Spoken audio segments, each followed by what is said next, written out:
Hello, friends. Welcome back to the Unhealthy Podcast. I'm your host, Uncle Marv, the show where we talk about those healthy and unhealthy things that we just can't seem to fix on our own.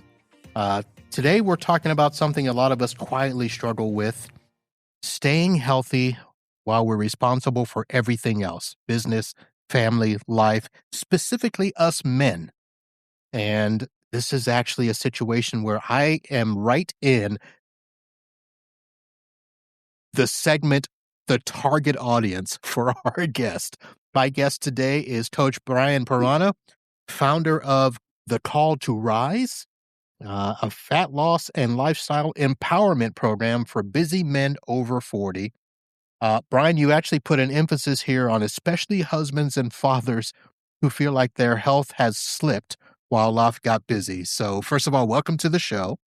Thanks for having me, Uncle Marv. And second, why would you put that emphasis on husbands and men who have let their lives slip away? Well, I myself am a husband, I'm a father, and I'm a man.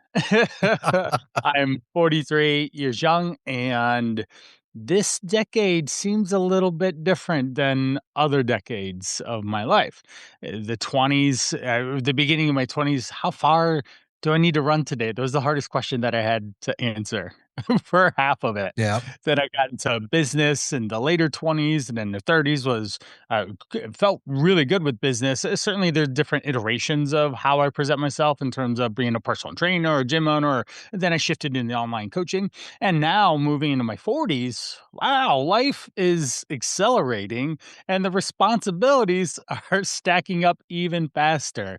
And goodness gracious, that's why focusing on 40 plus has really shifted my thinking, my target audience, because I am that person if I were to not pay as much attention to my health. That's something that I've just prioritized. It's what I do for a living. So it's a congruency, right? I have to look good and feel good and look the part so I can coach other guys to look and feel their part of the healthiest, best version of themselves. All right.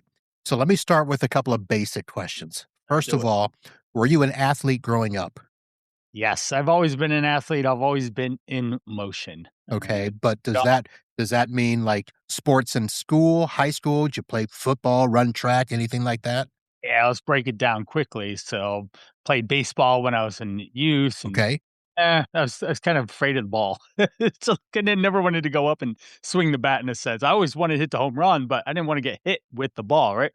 I played basketball. Love basketball, but I had a hard time with my hands catching the ball and fast play actions when they were going up for the layup, and all of a sudden here comes the ball to my face, and I'm ready for the rebound. They're like, "Why didn't you catch it?" Like, I'm like, all right.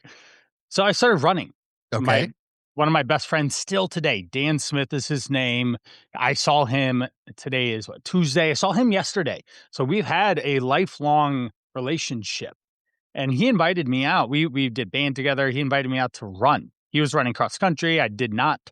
I had no interest in running. But in track, he said, "Hey, let's come run track with me." I said, "Okay." And then that changed. So I did running. I got into running throughout high school, then into college. I ran at college at the University of Akron. I shifted into endurance, long distance marathons that transitioned into triathlons, which then I started having kids and realized I didn't have time to train for hours all the time. That shifted in as a personal trainer, really wanted to be the best that I could be for my clients. So that shifted into CrossFit and gym ownership, which then shifted into walking and lifting weights in my 30s. And now at 43, my 16-year-old Levi, he ran the Akron Marathon last year and he challenged me to the Akron Marathon this year. So I am getting my body, my Oh, 53-year-old body with a 25-year-old brain, a start to do some challenge. marathon training and get endurance sports and activity back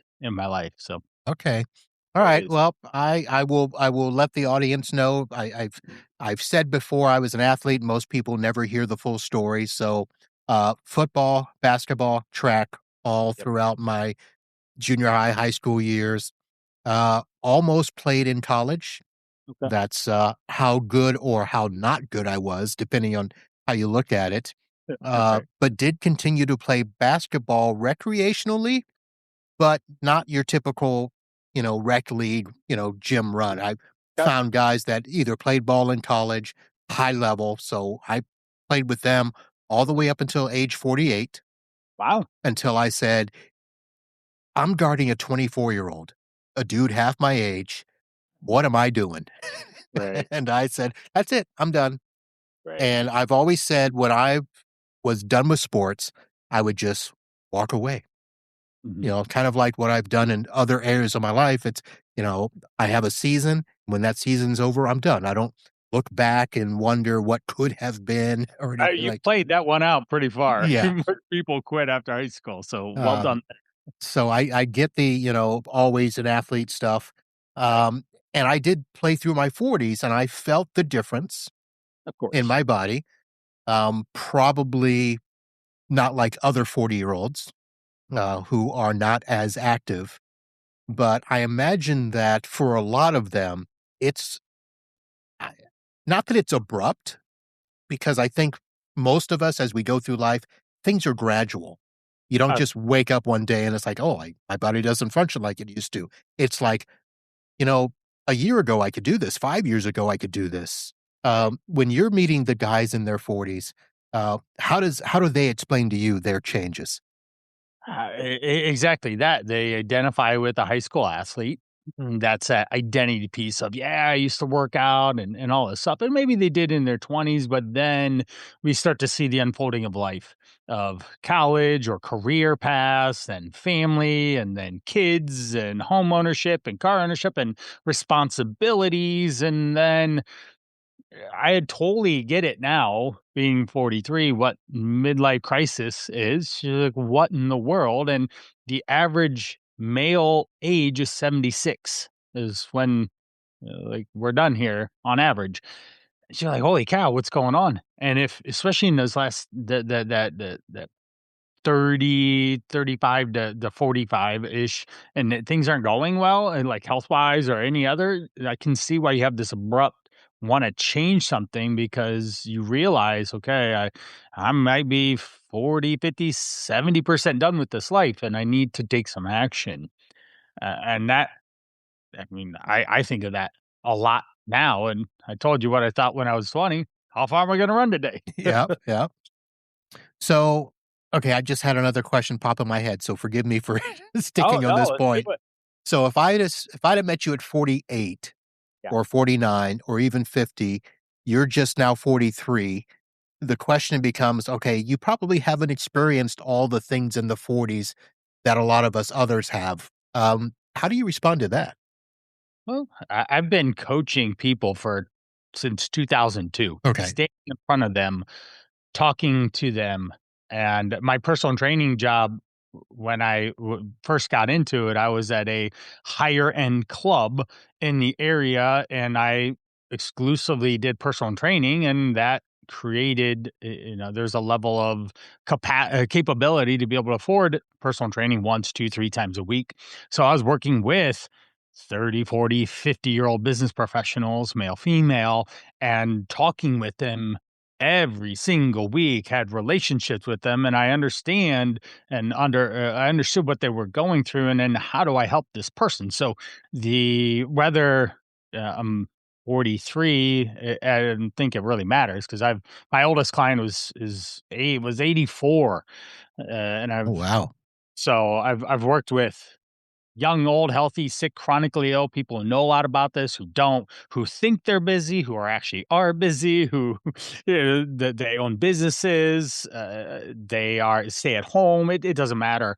All walk healthy, chronic illness, diabetes. Somebody had one kidney, one lung. Like there's so many brain cancer, all sorts of these things. So the experience factor here is very high. Okay. All right. So now we can ease back here. Now, I assume that your target has always been men in general. Uh, Not necessarily. I'd say the okay. majority of my career, it's been 60-40. 60/40. Okay. So everything I've been reading about you lately has all been, men over 40. Yep. So is that something that you're shifting and Yeah. targeting only, or is it just like a core and you're still doing the other stuff? Well, if you were to go to brianprana.com, you'll see two things. I have a one-to-one program, and then I have the Call to Rise, which is my men's group, a 100-day program.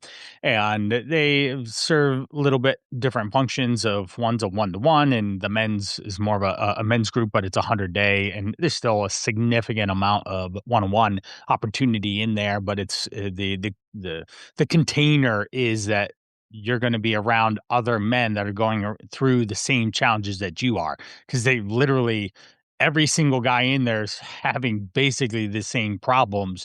So if you can be inspired and motivated because this person did the thing that they're supposed to do today, then, oh shoot, I should be able to go do that thing. And so, we can lean on that natural competitiveness of men. We can lean into that drive of wanting to be, alpha in a sense, but not like overly masculine or whatever. But ultimately, having that legacy of being a healthy person. I want to be remembered as I have 4 kids.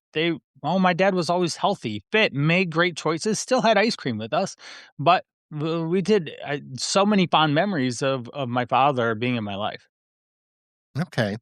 So I do want to do a quick clarification here. So I did mention Call to Rise, and that's the website that I was going to reference in the link there.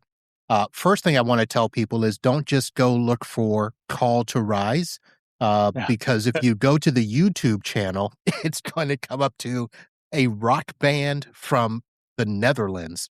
So I will have the link in there. It is thecalltorise.com. And your other site, brianprana.com, which I did not look at before, basically says I help overweight entrepreneurs and business leaders overcome poor health situations through science-backed coaching methods. So we'll have the link to both of those in Well, the show notes. All right. So now let's get to the I guess the starting point, because there are several listeners to my show. I know that they are uh, in that range, 30s, 40s, 50s, who are, you know, let's just say 20-ish pounds, more than they want to be or what they should be. They look back and they're like, man, if I could just turn the clock back 10 to 15 years, a lot of what you talk about is just the natural course of life. We get busy with work, we get busy with family, and there's only so much time in a day.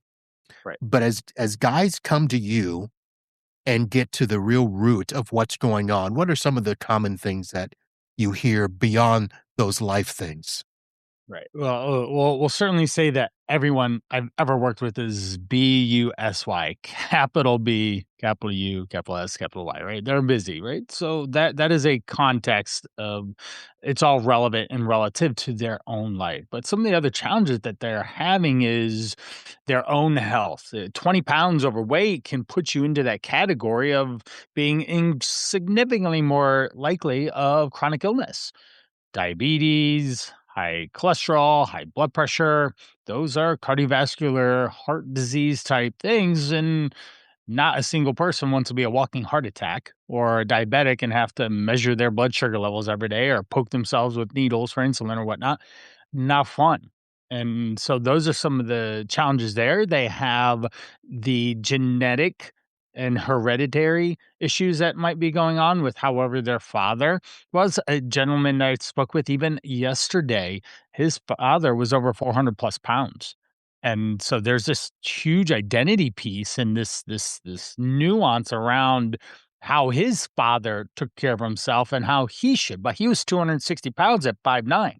He's too heavy. Mm, So, and he's already been under 200 since COVID, but then he gained it back because a multitude of other reasons of the one day that this thing happened, and that was the turning point that he did an about face from where he was at 195 and started marching his way back up to 260. And there's so many different life demands that came up in this gentleman's world.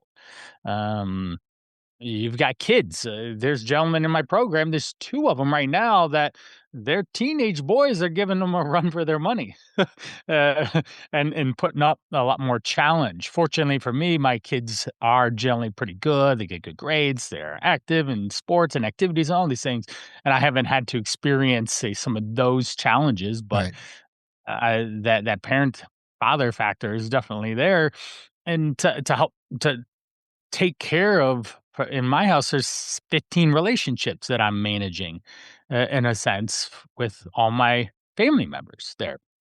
So those are some of the things, and then we got business stresses that come on, and I'm sure I know you're dealing with it with IT is the incredibly rapid rate of expansion with AI.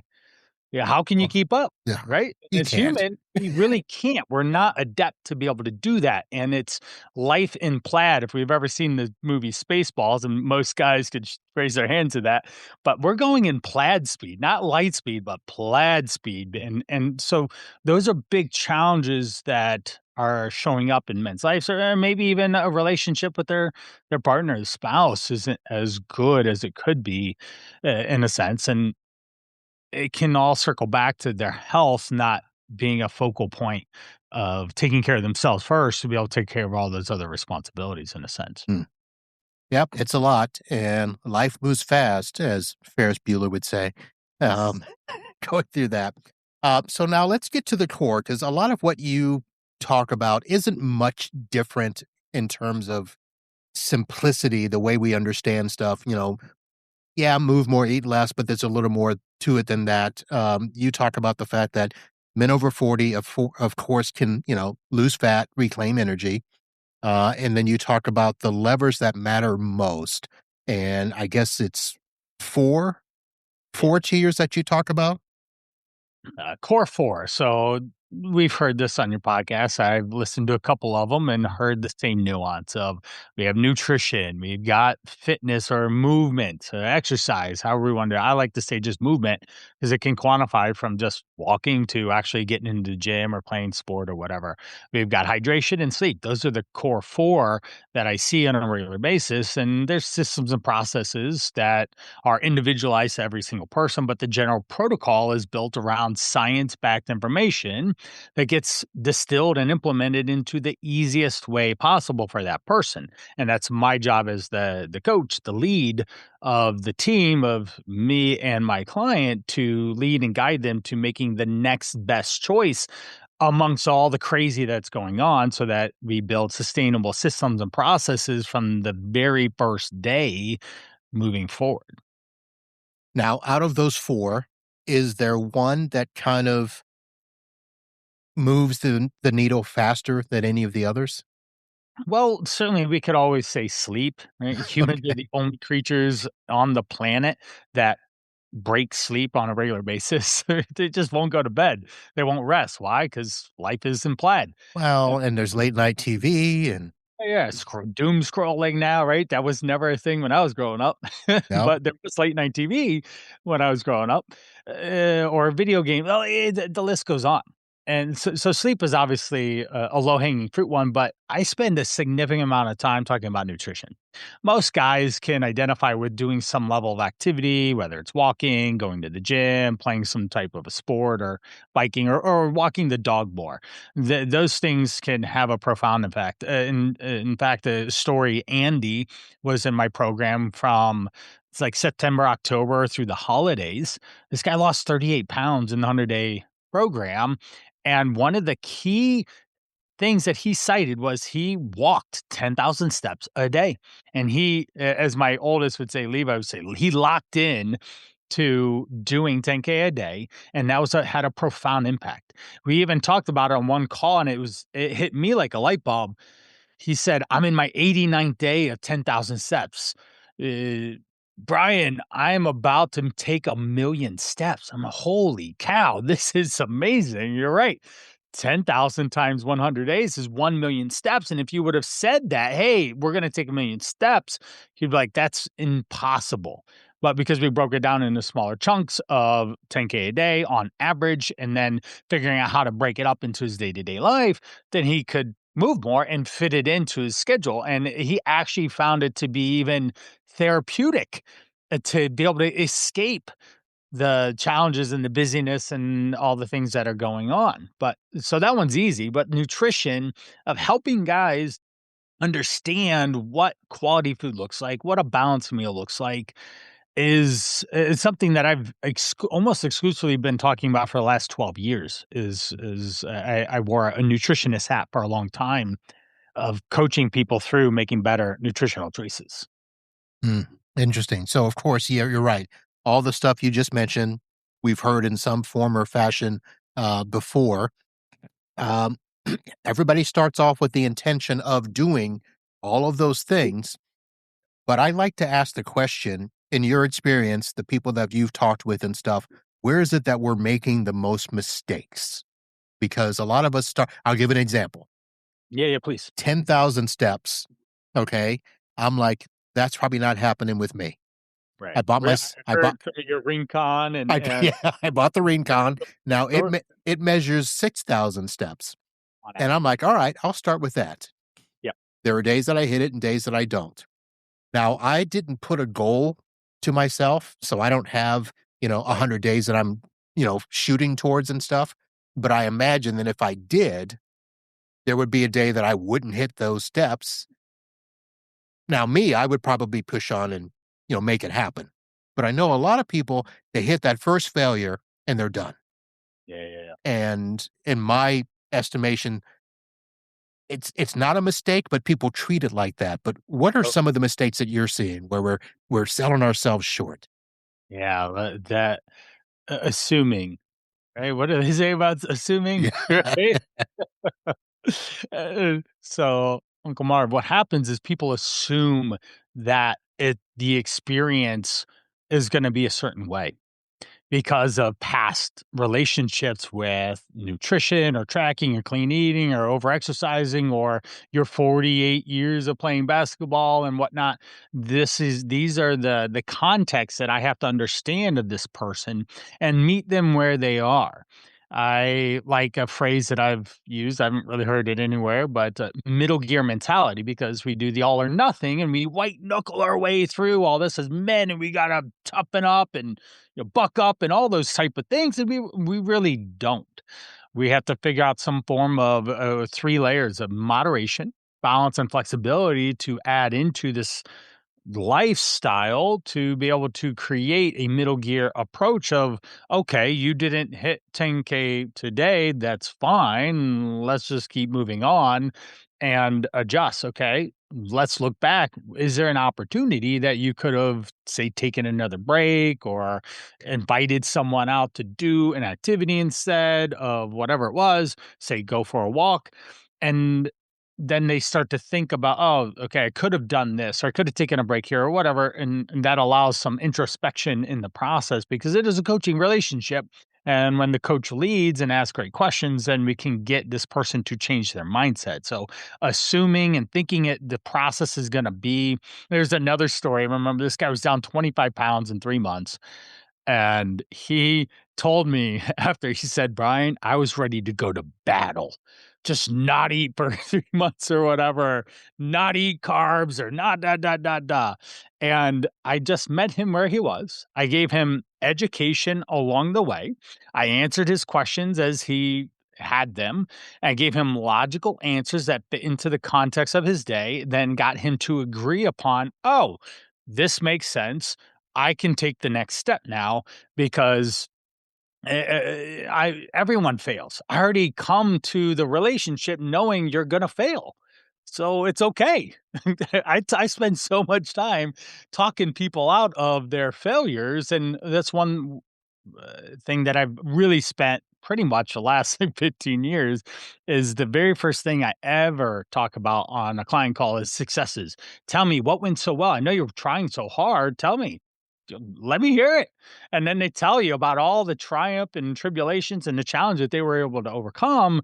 And they didn't tell you, they didn't start with the negative of the triumphs and challenges that they had, because this one time I got 45 minutes into a phone call. I felt like I was on my heels the whole time, just like defensive mode a little bit, like nothing was going right. And they're like, "Yeah, Brian, I lost 3 pounds this week," and I just started chuckling, laughing out loud, like, "Oh my gosh!"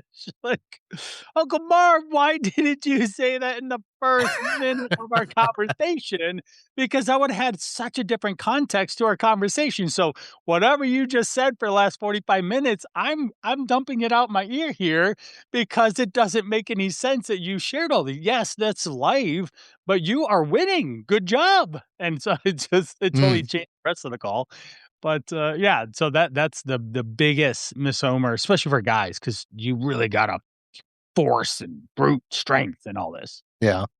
Well, and I was going to ask you the question about, being realistic about things like timelines Sure. and all of that stuff, because everything we see and hear now in terms of commercialized products is lose X in X number of days. And, take this pill, eat what you want, lose, 10 pounds and all of that stuff. And I think that our mentality has kind of, you know, been commercialized as well as to, well, this is what's supposed to happen. If it doesn't, we freak out and stuff. So how do you deal with the realistic side of time frames and results?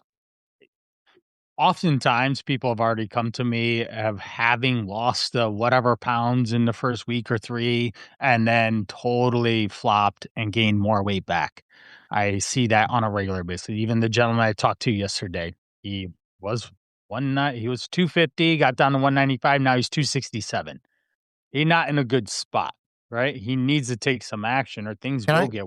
can I ask what time frame that was? That Is was throughout, say, he got down there, COVID was a motivator, so that actually motivated him to take action, okay, and so lost a bunch of weight in the COVID time, so that was over the last 5 years where he lost the weight and then regained it back, and here we are. So that was the general okay, timelines. We're gotcha. about he lost it and he gained it back. I was gonna say if that was it within a year, that was huge. Yeah, that would be a massive, "What happened to you, man?" That's Like, were that's a you, like, ill? yeah, So, did you have a tapeworm or something? that's a What's going naked on? and afraid type story is what that is. Yeah, right, right. Okay. So, so what happens is that guys come in and with the expectation has to be set. Hey, 1 to 2 pounds a week is sustainable. 3 is amazing. 4 or more is overreaching. We're doing something weird. Certainly in the first week, maybe we could get a 4 pound weight loss. Yay! You lost some extra water and muscle glycogen because you're in a calorie deficit. Woohoo! But through explaining that you have 4 different ways to lose weight, you have fat, which is the sole thing that I'm stacking the deck in favor of losing.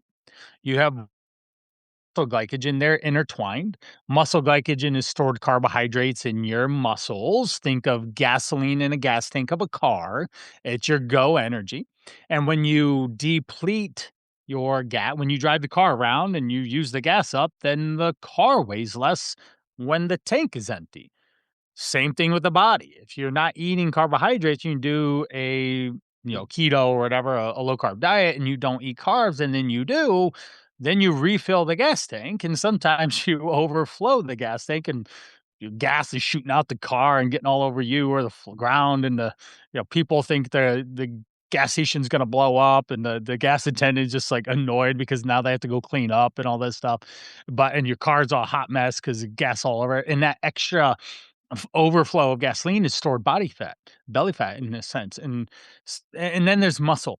That's the fourth way, and we absolutely do not want to lose muscle. You're gonna lose it anyways, just Father Time's gonna take it from you slowly and surely, because look at any 80, 90, or 100-year-old. They're generally pretty frail in Yeah. comparison to what they used to look like and be.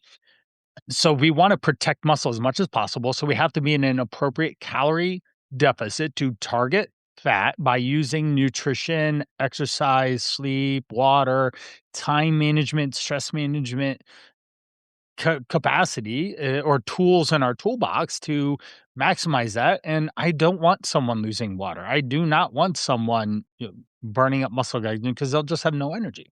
Or someone will come like, "Oh, I'm just gonna wear a sweat bag." It's like, well, when I work out, I actually try not to sweat as much as possible because that means that I have to drink more water. And I already drink a lot of water. I already pee a lot anyways, and I don't really want to drink more water, say a gallon and a half because I sweat so much. So I'll just ride my bike or yeah, I'm out in my barn right now in my little like a garage gym, barn gym, and I'll have a giant pedestal fan that I'll have blowing on me the whole time so I don't sweat. So Okay. Now, forgive me for stopping you here because good. every gym guy, it's all about the sweat. It's all about the stuff. And you work your butt off and then you replenish with those electrolytes and stuff afterwards. Although I've heard, well, you drink your liquid before the workout so that you're not deplenished, during the work, whatever. But the whole goal has always been, man, you got to sweat. And you're saying no? Uh, I I prefer not to sweat. Okay. Why? I'm a hot, sweaty mess. I have to peel my shirt off my back, and it's gross. And my wife just does not want anything to do with me. Then, right? Like I don't want to repel her. Give her more reasons to repel her, right? But it just leaves a mess. And so let's take context here. I'm in my barn right now talking to you. It's a nice, warm spring day. It is, I think it's about 65, 70 degrees. I'm in shorts and t-shirt, very comfortable. I worked out today and I had the fan on. I left the barn without really sweating. I sweat a little bit because you doing the things, right? Lifting the weights, but I didn't sweat too much. Rewind to January out here, I had to turn on a propane torpedo to heat the thing to like 45, 50, and we would work out in pants and a long sleeve and a jacket sometime, and we're working out and we didn't sweat at all. But then fast forward a couple months, right? We get into June or July, and oh my gosh, I'm Yeah. dripping buckets of water here. I would do the same workout at all three of those time points. Did I work out any harder or less hard? No, not it had no relevance to how much I sweat or not. It was all relevant to how hot my body was and how I was trying to dissipate heat because of the external environment of it being a hot summer day, a really nice spring day, mild temperatures to freezing in January. Hmm. No, I don't think it matters. Okay. Like the sweat. All right. Because I don't remember where I heard it. And that's not to say, but I heard even if you're walking, you should walk till you have a little sweat going. Well, again, you go to the day and it's 20 we walk our dog. I don't think I can get my wife out to walk in 30 degrees or less. My dog is a Newfoundland, so he loves the Hmm. snow. Just goes out, lays in it and stuff, but he would love it at 20 degrees, but she would not. You would have to walk really, really fast to get hot, right? And then have a sweat. It's impossible. Well, maybe up where you are, but here in Florida, Oh, yeah, that's we totally just different. we just Yeah. walk outside and we sweat. Right, right, right, So, exactly. So then, okay, so I'm over here right now, pumping my arms, carrying hand weights and ankle weights, and I'm really working up a sweat, so to speak, walking as fast as possible, swinging my arms, and you are barely moseying to your mailbox and you're sweating. So there's no context hmm, to the sweat being a derivative to how hard your workout is or not. It doesn't matter. okay. Your program is focused around 100 days. Yeah.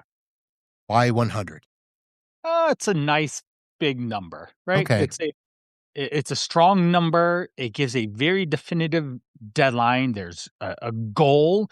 It gives us 16-ish weeks, 15 and a half or so weeks to be able to accomplish something. We can make some massive changes in lifestyle, behaviors, systems, and processes, and all these things that we've heard on your podcast before around nutrition, around fitness, around lifestyle, time management, stress management to allow this person to develop into a better identity of who they want to be in 100 days. Now, will that solve everyone's problem? No, if someone that needs to lose 50 pounds, they're going to need more than 100 days. But it can be an easy to commit to time frame that allows someone to take massive action, and then they have a map, a massive action plan to get from where they are to the goal that I help facilitate, and say I'm the GPS unit as we drive on their health journey through the map to get them to the outcome that they want, which is just better health. They want to feel better. They want to look better. They want to be more attractive to their partner, the spouse. They want to play with their kids. They don't want to sit on the couch and scroll and be tired all the time. And they want to be more productive at work and make more money and things like that. Mm. Now, when you sit down, I assume you sit down with everybody and kind of talk about what their goals are, what do they want. Your program talks about losing 20 to 30 pounds in that 100 days. For some people, it's probably just, I just want to get rid of my belly fat. I just want to Absolutely. look better in clothes.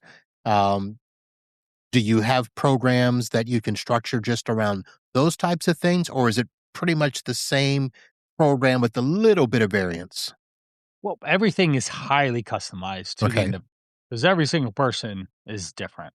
I could have Uncle Marv here and then Marv here, and you guys are basically living a similar life, but you're individual. Like this version of Uncle Marv might have some stressors, or so like on some of the other podcasts, you had some dietary concerns of maybe allergies to food, and this person has just basic time management issues. They waste a lot of time that they could be more proactive at taking better care of themselves, Right. whether that being better at food preparation, or moving their body more, or drinking more water, or whatever, or taking breaks in the day. So it has to be highly individualized and custom to every single person. But the general flow is we're using science, then we're going to break it down into the easiest, most explainable way that they say, oh, this makes a lot of sense. I can do that, because I need to get them to agree to doing the thing. And usually, if someone shows up on my doorstep, they're already fed up to a certain degree of, I I didn't recognize who's standing next to my wife in the family picture, or I went into the business meeting and my suit button wouldn't fit. It wouldn't button because it's my belly had grown a little bit, or I had no energy to show up in a confident manner when I was talking to my team, or it's like a thousand different reasons why someone finally comes. I went to the doctor and they told me I had to go on medicine and I didn't want to. There's so many different, I couldn't play with my kids because I was so tired at the end of the day, or they wore me out 5 minutes in and I had to sit down and take a break because I felt like my hamstring was getting a cramp or something, and I couldn't chase them around anymore. So we have to get them to have, unfortunately, humans don't take action until there's a big precipitous something that makes them take action, Right. but then they usually come and they're ready, so then it's a lot more of an agreeable, situation that I can work with them Yeah. because they're Um, so in that same vein, I want to just focus in on one segment. So I'm in IT. I'm not as bad as some of the executives that I Mhm. see, who are more busy than I am. Right. Uh, go, go, go. They travel. They're on planes all the time, in hotels. Uh, how much? Because those are the type of people that I would imagine that they get to that point where they're like, I'm gonna fix it because of whatever reason. But usually they come to you or they show up someplace. It's like half desperation mode and then half executive mode, if that makes sense. To where I want to get this fixed, but I got to be able to do it within my own, structure. So Um, how does that work? Because a lot of times I hear that, as you got to make the time. You got to make the time. It's hard for executives to make the time, at least from what I've seen. Describe how that works. yeah, with that, say even there's a wide variety of different gentlemen in the program right now. One guy, he's down 15 pounds. He's traveled 3 to 4 times, gone flight across the US in a sense to go for 3 to 4 days. He had a staycation at home. His son's giving him a run for his money. He strained his back. And this was all in the last 2 months. But he's still down 15 pounds. I have another gentleman that I have to ask him where he is whenever we talk to each other because he moves so much. He's in a C-suite level position. He has a home base. A home is uh, Kansas City. He's got a second home in Florida. And then in both places, he entertains customers and he goes to what he called literally, I just talked to him last week, and he's in conference week. His sole job at this conference is not presenting, not listening in. He's going after the conferences are over to schmooze and network with their customers and clients and buy them drinks and entertain them. Yep. But we have to talk about that specific situation to give him the tools and resources and get him to set goals, set boundaries, allow him to help dictate how he can be successful. And then I'm here to help facilitate that, support, and hold accountable so that when we get to the other side of conference week, he is moving in the right direction and didn't put on 3 pounds and feel like he's going nowhere. So Oh, it varies. Literally, every single person's subtly different. I have another guy that's in a program. He lives in Cleveland and he never leaves. He just has a normal job and he just does a 9 to 5. And but then I have another guy that originally was in Boston, and then he flew out to San Francisco or San Diego area. He's on the West Coast, and he's getting deployed because he's in the army, and they're flying him over and to deploy him in September. So he's going through trainings and mm, such. So wildly different. There's 4 different guys that are wildly different schedules and different seasons of life that I have to individualize their experience while still using the basic, "Hey, can we eat better? Can we move more? Can I get you to drink more water? Can I get you to sleep more?" right. So, Now, I don't know how far back this will go, but I know that at some point you were running gyms. yeah, that was about 2010 to 2015. Okay. Now, running a gym, you see people physically. Yep. Every time they come in, you probably have a set schedule you can see. Nowadays, with doing stuff online, you're telling me you're talking to people that are flying around the country and doing stuff. So I imagine that you may never see these people in person. Never, no. The majority of people I've worked with for the last 12 plus years, I haven't uh, seen them in person, and I would say there's only a handful, like less than 10 people I've ever seen that I actually worked with. And then sometimes in previous programs, I didn't know what they look like. I Hmm, have no idea what they look like because they would never share pictures of themselves, which is interesting. sounds pretty wild. Well, But here's yeah, you it, got to see what you're working with. yeah, well, one would imply that, right? But you say this was a relationship and we've never met or talked to each other. Somehow we cross paths. You crossed my path. You knocked on my door, my shop, my business, and you knocked on the door and you came in and said, "Hey, how you doing, Uncle Marv?" And then we strike up a conversation and you say, "Oh, this sounds great. You look like you know what you're doing, and I see all the experience and the knowledge, and you sound the part, you look the part," because they know what I look like, but I wouldn't know what you look like because I was just talking to you on the phone. And the only way that I could ever get to be able to know what you look like is if you sent me a picture. Well, some people definitely do not wanna do that. Mm, They feel secure. There's a whole lot tons of different reasons why they wouldn't want to share a picture of themselves, right? Most of the time, it's in just like a bathing suit type thing, right? And they're really revealed, and they're varying levels of self-esteem and confidence and all that stuff. But if we talked every week, Uncle Marv, would you tell me if we were having success or not? Or would you just totally lie about it? Like, "Man, I lost 10 pounds, but you're over here, you gained 10 pounds."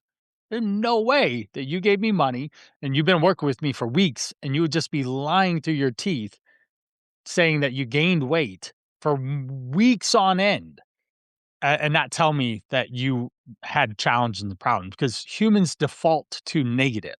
They'll definitely tell you if things aren't working right. And that's why I go back to that story of feeling like I was on my heels 45 minutes in, and then they say they lost 3 pounds. And I just laughed off the whole conversation and said, oh my gosh, you're doing so well.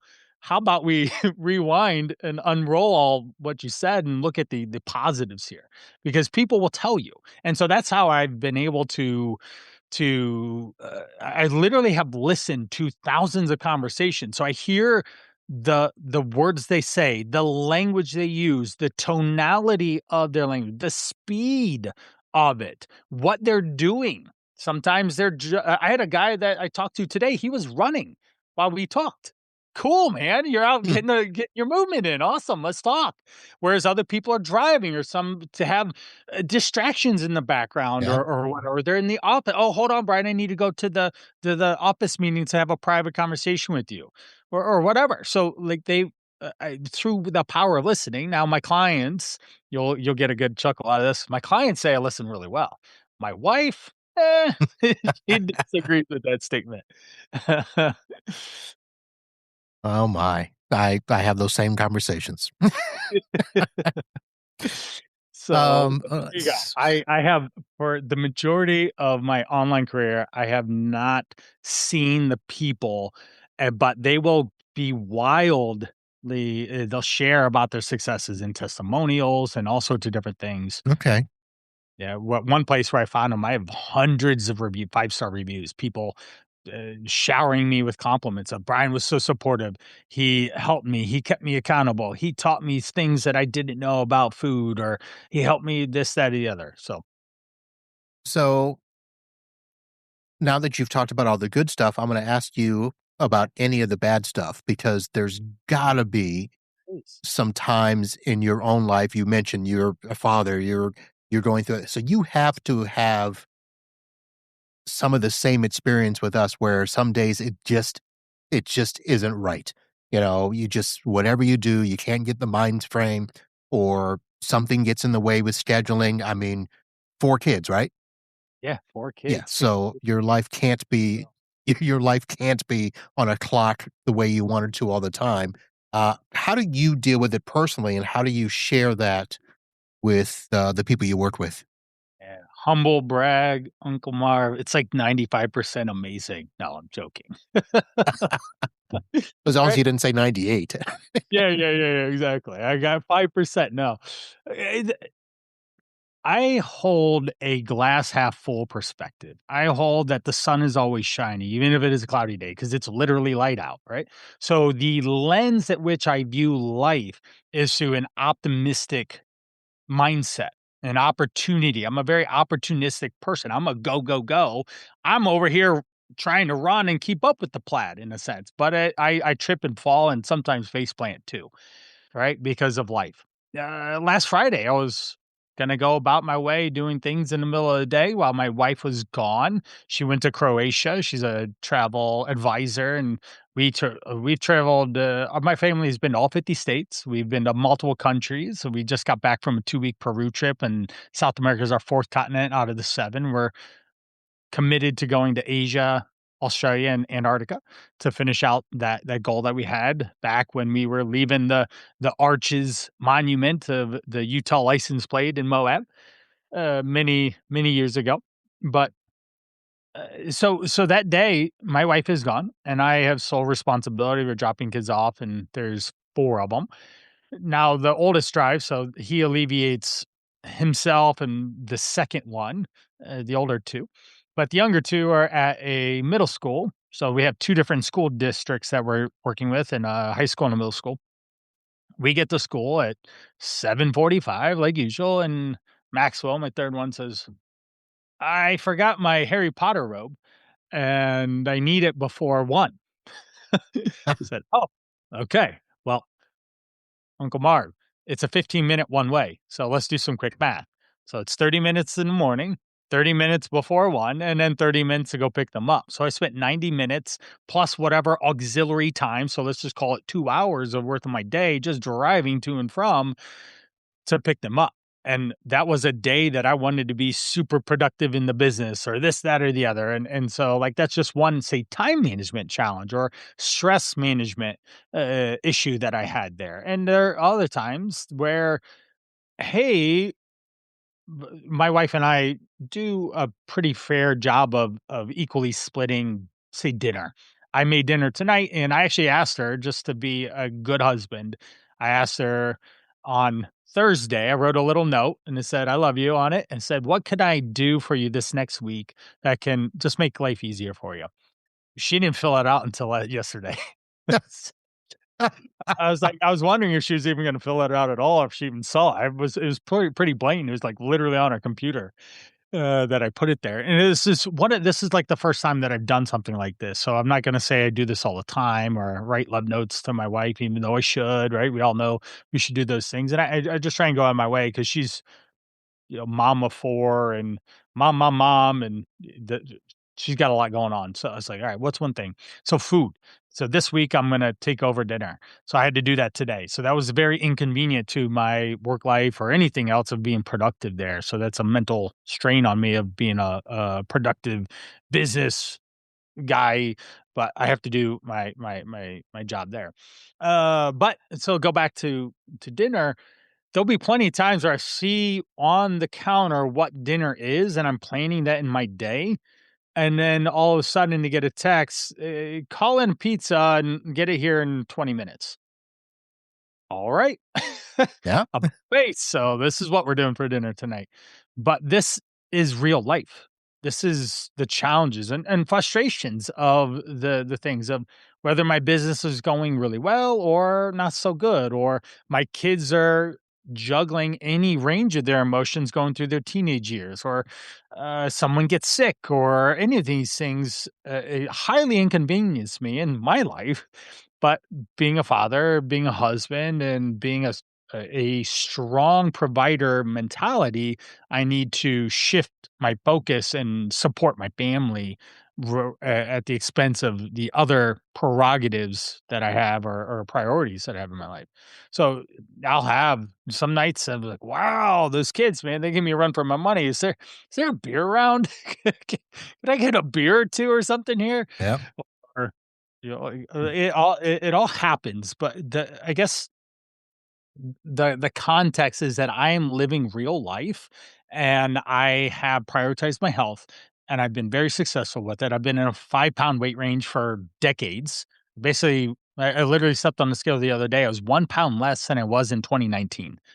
Was the last time I stepped on the scale, was like a week ago. That's not too bad. And I've been to a lot of places and done a lot of things and had a lot of meals that I didn't cook myself, or it wasn't chicken, broccoli, and rice. So I'm living this experience while maintaining a healthy, energetic lifestyle, looking and feeling pretty much the way I want to. Then I'm able to convey that lifestyle and help others manage the craziness of their lifestyle, because I'll always joke with them, especially if they have less than 4 kids, say, "Hey, I got 4, I got you beat." Yeah. Right? And I'm self-employed and all these things. So if I can do it, you can do it. We just have to find an operating system, a thought process, a pattern of behavior that works in your life so that you can function, and that is your new reality, your new identity, your new mindset around taking better care of yourself. Because at the end of the day, I can always pull the dad card on them and say, "Hey, and if you're not gonna do it for yourself, at least do it for your kids so they don't have to wipe your butt in 20 years." Hmm. It's just Wow. That was a visual I didn't really want to see. well, hey, if I can say something and that can then, oh my gosh, he's right. If I continue on the trajectory, go back to the gentleman I talked to yesterday, 5'9", 260, his father was over 400 pounds. His kids will be wiping his butt in a Yeah, sense in 20 years. Like, that's a reality it that is. can happen. It is a And reality. have to say things like that because everyone wants to think that the grass is greener. But no, because that guy called me and he was the heaviest he'd ever been. And he never thought when he was at 195, there was not a thought in his brain that he was going to go back above his starting weight. Oh Right? yeah, So yeah. I have to say these things out loud to people to get them to shake them of, dude, it can get a way worse if you don't take action or something. So saying something like that, or I'll speak in analogies and stories and circles and squares and whatever I need to help to mm, be impactful for them to take action. Okay. All right. So when I asked you the question, I was going to parlay that into not only does your program talk about structure, Yep. it talks about accountability, which, you obviously would have with the people you work with, but they would also want the same from you as well. Um, but then the third component of that I took structure, accountability, and brotherhood. Yeah. We didn't talk about that, and I don't know that I've seen it fully explained. Yeah. But describe brotherhood in the way that you use it. Brotherhood that I use is a communal sense of a common group of guys with a similar goal that are moving in the direction that want to accomplish that goal. And when I can get the band of brothers in a sense, and they can unite and they can create interwoven relationships. They're over the internet, so it's not like your buddy coming over to work out with you or something, but if they're in the group and Danny does this thing, then Chris was having a bad day, but saw that Danny did his thing, then Chris can be more motivated to be able to do his thing, regardless of the challenges, the life circumstances, the stressors, how much sleep he got, whatever, so that he moves forward rather than falling back. And I like the good old Tony Robbins quote: "The tide rises all boats." In my world, I'm the tide because I'm the leader. I'm the central person, and then my guys are the boats. And but then even more importantly is like they're the boats, but then their boat has boats in a sense of different areas in their life. So if someone comes works with me, I am going to do my absolute best to impact them on a significant amount of different ways. Not just look better or feel better, but have a closer relationship with those around you. Let's be more productive at work. I had one guy, he lost 13 pounds, and this was just in the very beginning of the first, say, 6 to 8 weeks of working together. He lost 13 pounds. He was confident and motivated enough to go look for another job. He got a lateral position, same job title, different company, 65K more a year. Who wouldn't take that, Mm. right? He's doing the same job, but he's making bank in a sense for that position. Relationship. I literally have a guy now, John. He said, "Hey, huge thank you.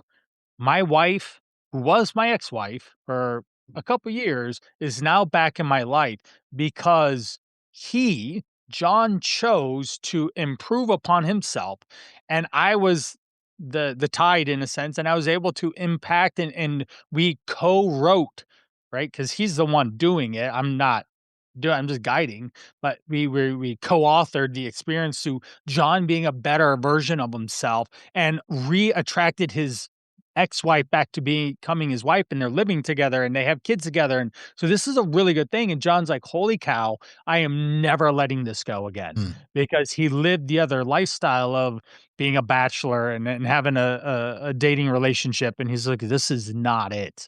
And he was so grateful to have that. So if I'm the tide and I have this expectation on myself to provide for the guys that I work with or anyone I've ever worked with to create a better lifestyle because they take better care of themselves, a better impact in multiple different ways, that is incredibly important to me. And one of the underlying reasons why I do what I do is to come in and facilitate some transformation that can then result into something bigger. All right. Nice. I was going to ask you a downer question, but I'm not because I want to end us on a good note. Okay. Um, I mean, I think we've hit on just about everything, and I don't outside of, starting to ask you, oh, what are some tips that we can do to get a fast, quick thing to get started and stuff like that. What's probably the one thing that if somebody's just listening, Yeah. kicking the tires or whatever they're doing, they know they should do something, but for some reason they're not. What is one thing that you would love to say to, push them over the edge to make them take action? Right.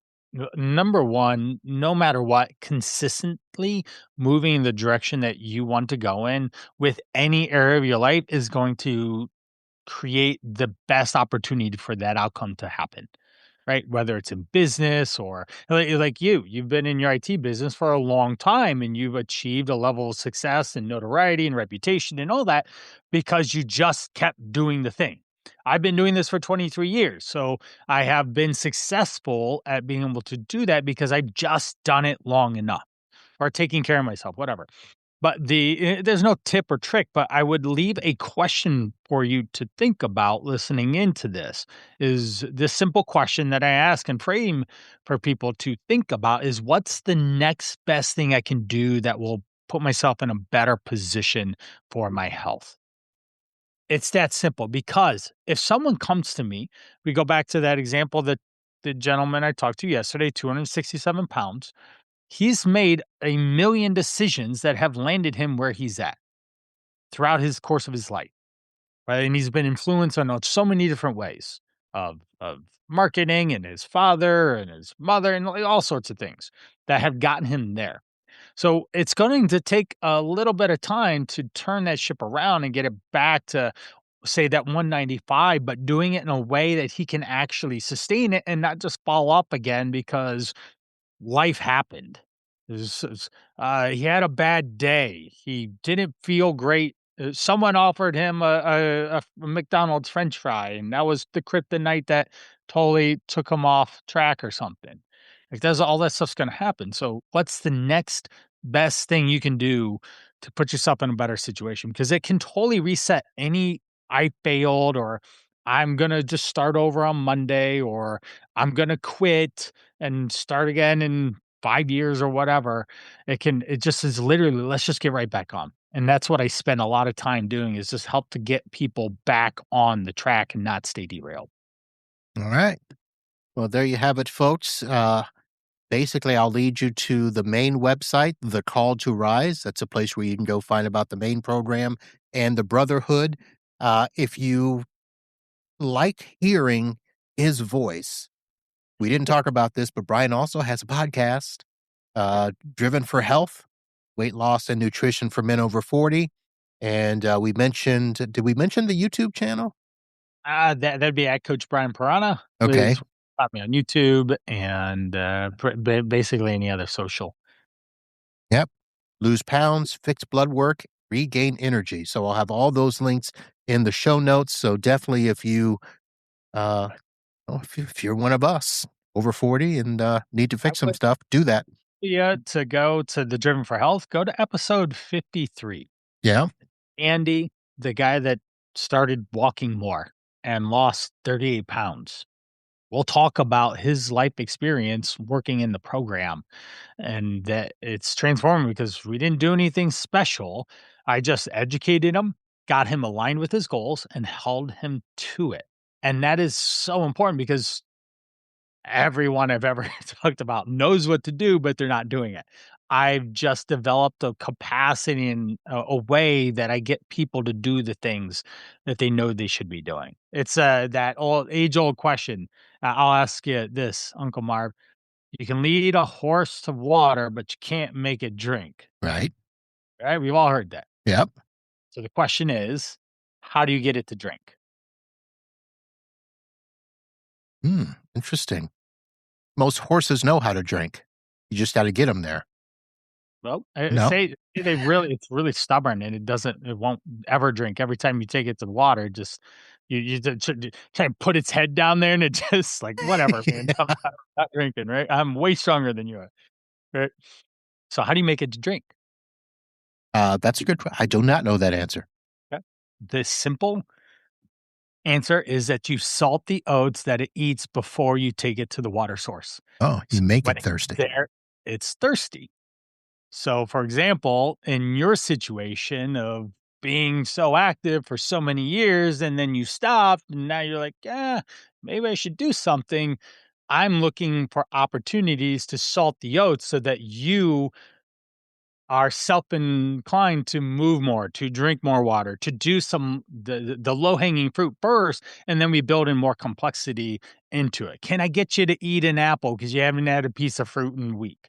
Can I have you to do a second helping of vegetables at dinner tonight and maybe a little less starch, something like that? Can we pack a lunch tomorrow instead of just defaulting to go buy fast food or something? And so then you're like, okay, I can do that. And so we start to salt the oats, and then you go do it and you feel confident, more energized, and all this stuff. So there you go. That's how I how I do it. All right. The Well, oats.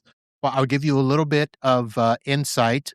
All right. So even though I did stop at 48 and got to the point where I'm like, ooh, so I have made the switch. We talked before the show. I got the ring on Right. my finger that gives me a little information that I can use. We've redone the diet, Yep. so no programs, but just simply went about finding different foods and a lot of salads at lunch.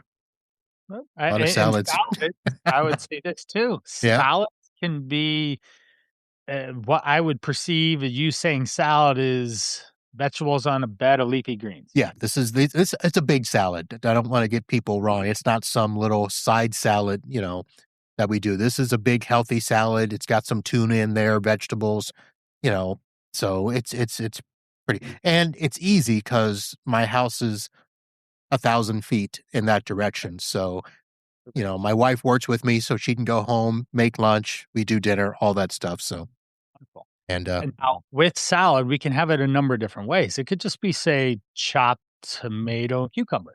It doesn't have to be on a giant bed of greens or something.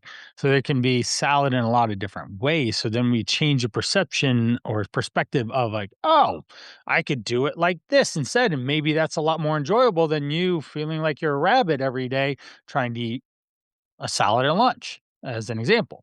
Now, if you go listen to episode 53 of Driven for Your Health podcast with Andy, he lost 38 pounds and he did not eat vegetables. no? No, he flat out says it in there. And I tried all sorts of different ways. I tried to salt the oats 1,000 different ways. It was a running joke in the group when he was in there. He didn't eat vegetables. I mean, occasional carrots here and there, but he did not eat vegetables the whole time, and he lost that much. And I checked in with him months later, and he's like, "Dude, I'm still down in the 5-pound weight range." Why? Because we talked about the science of nutrition, and there's calories are the most important. Then we prioritize protein and fibrous foods to stay full. He did eat fruit, and then he limited his calories and he tracks some of the time, but then half the time he didn't, and he committed to walking. And we found the easiest way for him to be able to not only lose weight, but be able to keep it off and do it at repetition. So if you're over there thinking, I have to eat a salad every day at lunch, I would say, if you enjoy that, cool. If not, maybe a couple days a week, but let's find an alternative in there that gets you adequate amounts of protein, a reasonable amount of calories, say 500 calories, and then fills you up until dinner. And then you're like, oh, if I do it that way, then that makes a lot more sense for me. And then you can still lose weight in a sense to facilitate the changes that you want and the goals that you want for yourself. Alright. Have energy and all that. I said that not to have you critique No, my no, I method. wasn't. I was just using it as a coaching. Yeah. So I mean, you could eat salads all the time. I don't care if it works for you. Then great. But also, let's look at other opportunities. So someone listening in, because that's the thing that they assume. Oh, I have to eat chicken, broccoli, and rice on repeat to be successful, and that's just not true. Yeah, No, I'm not I've doing ever that. done that on repeat. No, I'm not doing A that. lot of different foods. So Alright, so I'm gonna go in here. You see me with my phone. I'm going into Mark episode 53. So when I went to your podcast, don't know which one I started with, but the last one was EP99, the artificial sweeteners. Oh, yeah, yeah. And the next one in my playlist, EP100, where your special guest interviews you. Yeah, that was so much fun. I thought of it. I was like, "Oh my gosh, this would be such a good idea." So Emmeline, my 10-year-old, we got a number of questions together, and she just asked me fun questions. And if you watch the video, it's even funnier because she's sitting here dancing around, and then she just abruptly takes the microphone from my hand. I had such a blast with that episode. It was so Nice. So if there's anything, folks, is go listen to or watch the 100th Driven for Health episode with his special guest. That should be pretty good. So, It's a little bit of Brian. Let's get away from the science and the nutrition or the mindset, blah blah blah. Get to know Brian a little bit more. That's the point of the episode. all right. Well, Brian, thank you very much. I think this has been fantastic. Yes, I And appreciate the time, energy. I hope the people listening in got a lot of value and will take action. Remember, people, what's the next best thing you can do for your health? And that can spur on the shift and the change and transformation that you need to look and feel way better, way different in the next 5 to 10 years of your life. yeah. So listen to what Brian said. I guess I'm not going to do a closing or call to action. That'll be it. And go listen to episode 100 and then 53, or 53 then 100, either way. And let them know what you think. So that's going to do it, folks. We'll have all the links in the show notes for all the ways you can get in touch with Brian. Brian, thanks again for being here, and for everyone listening. If this hits home, don't just nod along. Take one thing from today, put it into action, and just start that movement, like he said. So until next time, live healthy and be happy.